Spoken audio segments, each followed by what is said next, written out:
In chapter 4 of the book of Nehemiah, it would seem that the people are united behind Nehemiah. The men are working, they're sleeping inside Jerusalem during the night, ready to get up, wake up at the trumpet sound and defend the walls they're building against attacks from enemies. Now, as we move into chapter 5, we realize that it was not that rosy a picture.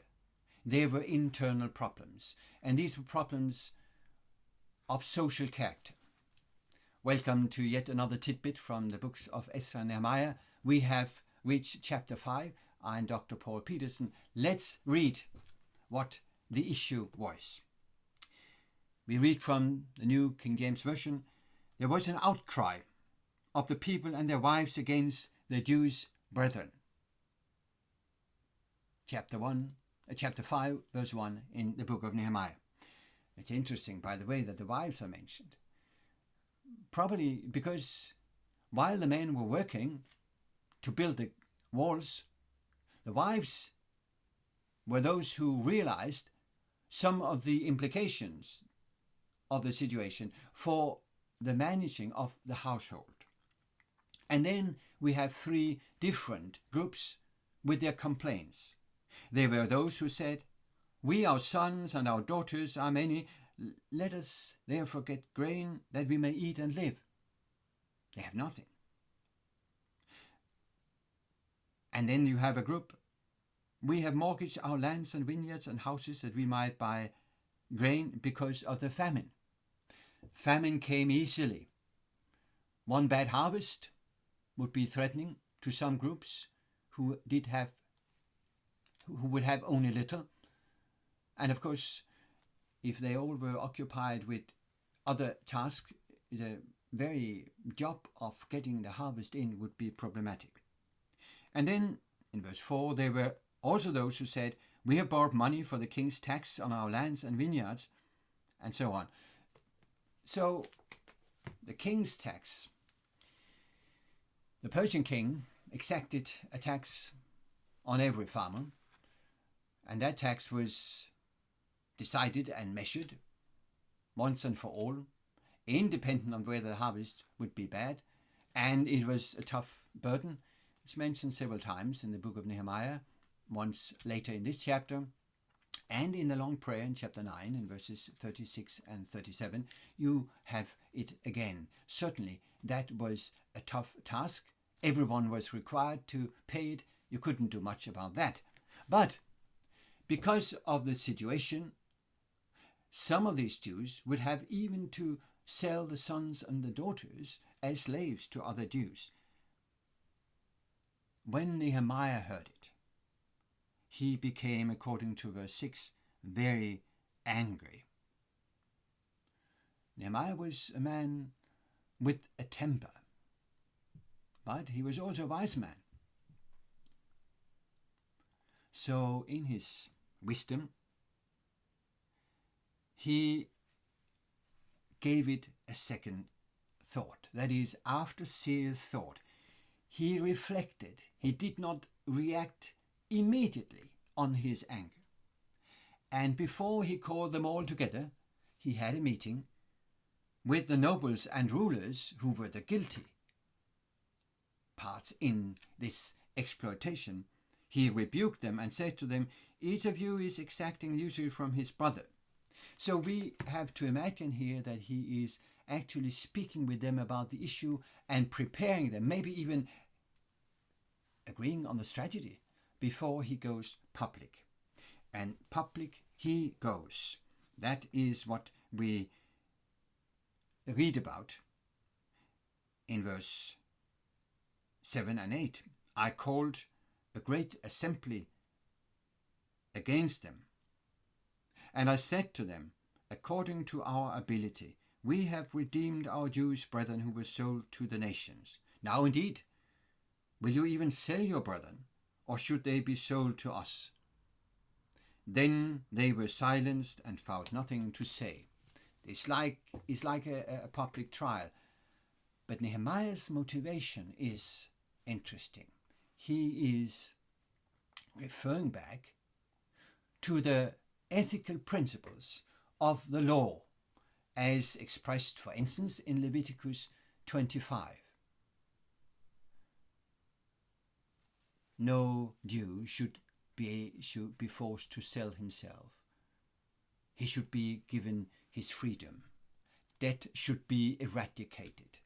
This is the ideal of a community with fellowship, with mutual care and love that Nehemiah presents to the people.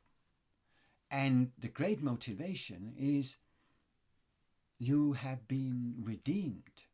When you go back to the law, you will find that repeatedly it is said in Leviticus 25 that, remember, the Lord your God redeemed you from slavery in Egypt.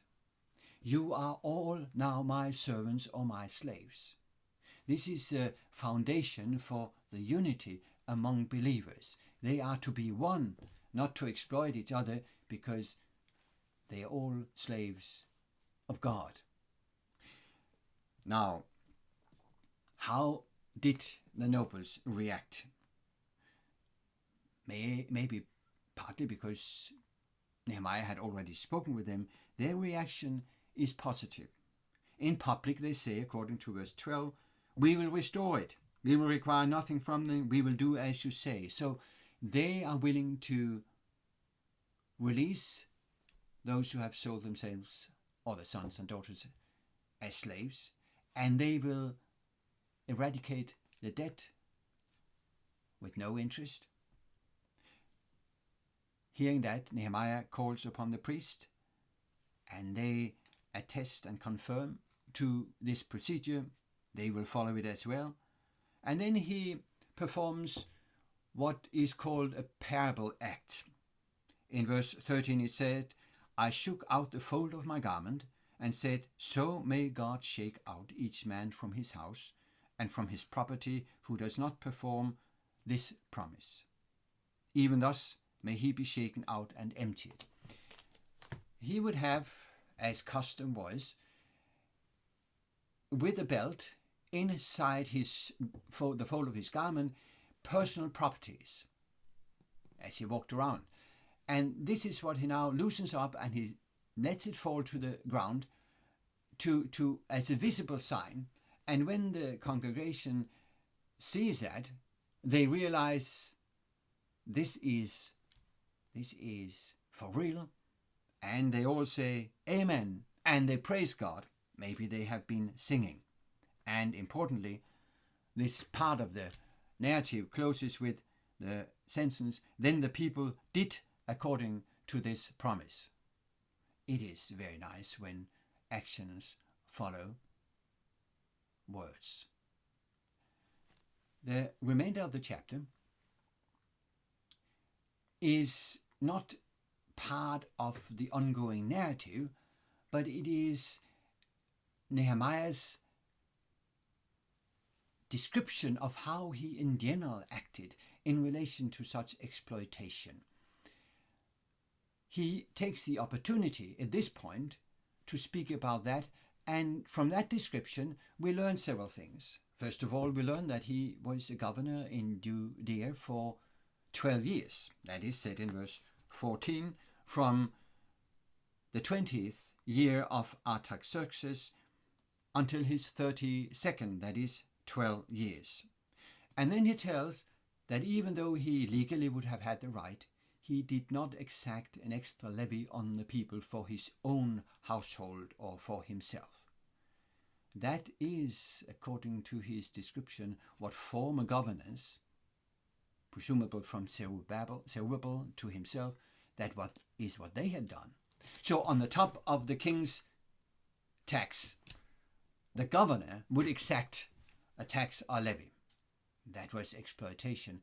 Nehemiah acted differently. He never took that. Actually, instead, he was supporting a lot of people, and he mentions that. His motivation is mentioned as well. He speaks about fearing God. He speaks about the former governors and said, yes, even their servants bore rule over the people. Or with the words of Jesus, reflecting this, they were lording over them. I did not do so because of the fear of God. When you go back to Leviticus 25 and read the laws for such issues, social issues like this, you will several times have this mentioned. 25 verses 36 and 43. This is, you should fear God.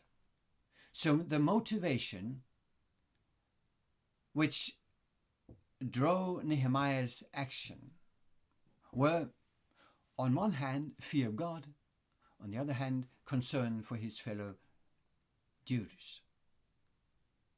The two great principles of the law are exemplified in Nehemiah's actions: love for God and love for your fellow human people. Now, as he closes the chapter, we realize that this is what he wrote when he was sitting as an elderly man writing his memoirs. And his last sentence in the chapter is a prayer to God. Remember me, my God, for good according to all that I have done for this people. He wants to be remembered, and that is very human. Not only by God or by humans, but also by God. It's nice to be remembered. Throughout the book of Nehemiah, you have had prayers that are part of the ongoing action. Now here it is Nehemiah who, writing his memoir, is putting in a prayer to God. Thank you for listening to another tidbit from the books of Ezra and Nehemiah, and welcome back for tidbit from Nehemiah 6.